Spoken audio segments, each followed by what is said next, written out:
Bonjour, j'espère que vous allez bien, que vous vous portez bien. Dans cette vidéo, je vais vous montrer comment utiliser les dégradés complexes du logiciel Illustrator. Les dégradés complexes, qui je vous le rappelle, sont l'une des deux fonctions obligatoires à intégrer dans le projet 2. Dans cette vidéo, nous verrons 4 types de dégradés: les filets de dégradés, les dégradés de forme libre, les formes floues, ainsi que les dégradés de forme. Vous pouvez utiliser n'importe quel de ces types de dégradés ou une combinaison de ces derniers dans le projet. Le filet de dégradé utilise une grille pour appliquer des dégradés. On peut appliquer un filet sur n'importe quelle forme fermée. Ce dernier peut compter autant de rangées de colonnes que vous désirez.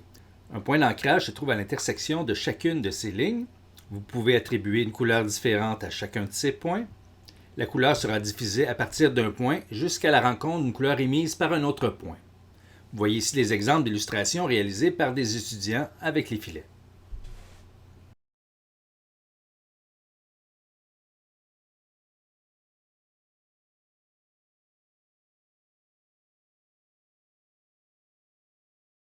Il existe deux manières d'appliquer un filet de dégradé sur une forme. Vous pouvez soit utiliser une fonction des menus, soit un outil. Commençons par la fonction. Je sélectionne d'abord la forme ovoïde avec l'outil Sélection. Je vais ensuite, dans le menu Objet, sélectionner la fonction « Créer un filet de dégradé », ce qui m'amène à ce panneau. Assurez-vous que la case aperçue soit cochée pour pouvoir visualiser les résultats. Premièrement, vous pouvez déterminer le nombre de rangées et de colonnes. Il est recommandé de commencer par un nombre plus petit de mailles et de rajouter graduellement d'autres lignes et d'autres rangées. Le bouton Aspect vous permet de créer, ou non, un dégradé dans la forme partant du centre ou de l'extérieur de la forme. Vous pouvez utiliser la case Intensité pour régler la force du dégradé. Dans mon cas, je vais choisir Plat, donc sans dégradé. Je clique sur OK. On peut voir qu'un filet de dégradé a été appliqué à la forme, même si aucun dégradé n'est visible pour l'instant. Je vais maintenant créer mon dégradé en changeant la couleur des points. Je vais prendre l'outil Sélection directe, la flèche blanche, et cliquer sur un des points pour le sélectionner. Je n'ai plus qu'à sélectionner une nouvelle couleur via le nuancier, le panneau couleur ou la barre d'outils en cliquant sur la couleur de premier plan. Je peux sélectionner plusieurs points en même temps pour changer leur couleur de manière simultanée.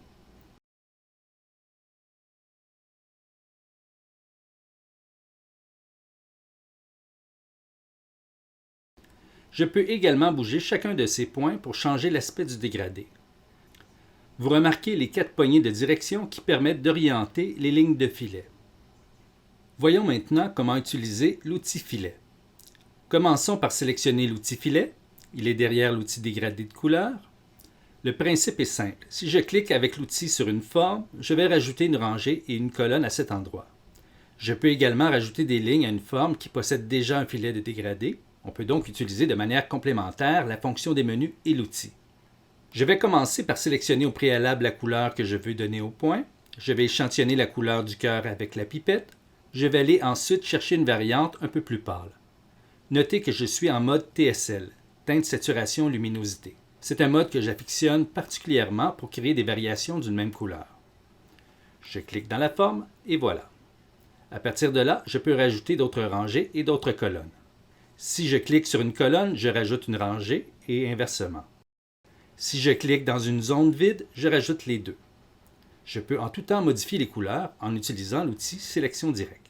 Je vous recommande d'augmenter la saturation des zones d'ombre pour éviter que les couleurs ne deviennent sales. Si vous souhaitez vous exercer, je peux vous montrer le résultat final. Le but est de créer un cœur en 3D comme s'il serait gonflé à l'hélium. Regardons maintenant les dégradés de forme libre.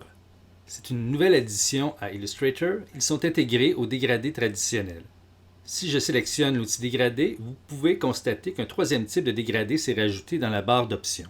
Cette nouvelle addition est une alternative intéressante au filet de dégradé. Si je sélectionne la forme et qu'ensuite je clique sur le troisième carré, vous remarquez qu'automatiquement un dégradé se rajoute dans la forme.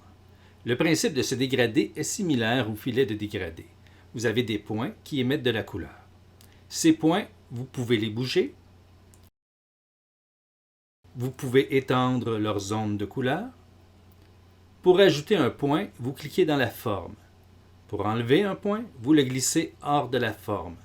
Pour changer la couleur d'un point, vous cliquez dessus, puis vous choisissez une nouvelle couleur de premier plan.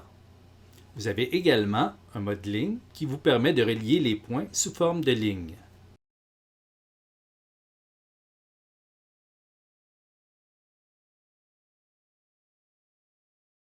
Autre possibilité, les formes floues.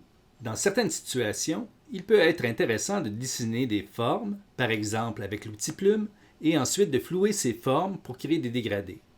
L'application est très simple. Vous sélectionnez la forme, vous allez dans le menu Effet, Atténuation, et vous choisissez un effet de flou comme le flou gaussien. Cette technique se combine très bien aux autres types de dégradés comme les filets. Vous pouvez également utiliser de la transparence, voire des modes de fusion. Les effets génèrent cependant de la pixelisation, donc de la résolution. Si vous utilisez cette technique, allez dans le menu Effets, choisissez Paramètres des effets de pixelisation du document. Assurez-vous d'avoir une résolution suffisante pour vos besoins. Finalement, les dégradés de forme. Les dégradés de forme vous permettent de dégrader une forme vers une autre. C'est une méthode qui vous permet de créer des dégradés optiques intéressants.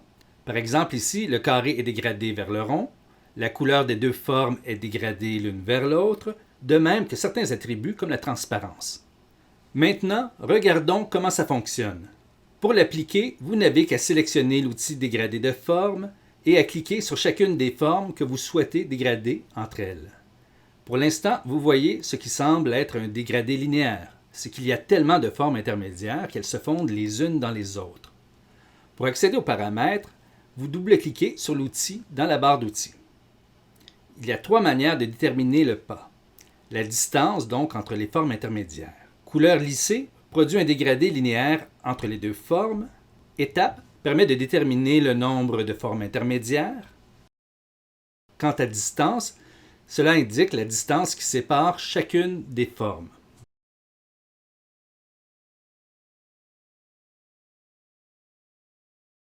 Par défaut, toutes les formes produites sont liées ensemble. Si jamais vous voulez les utiliser de manière individuelle, vous devez d'abord les décomposer. Vous allez dans le menu Objet et vous choisissez Décomposer.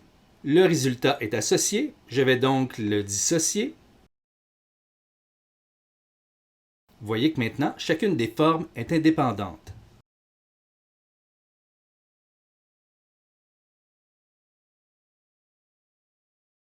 C'est ce qui conclut ce tutoriel. Si vous avez des questions, n'hésitez pas à me contacter. Bonne chance dans votre projet. À bientôt!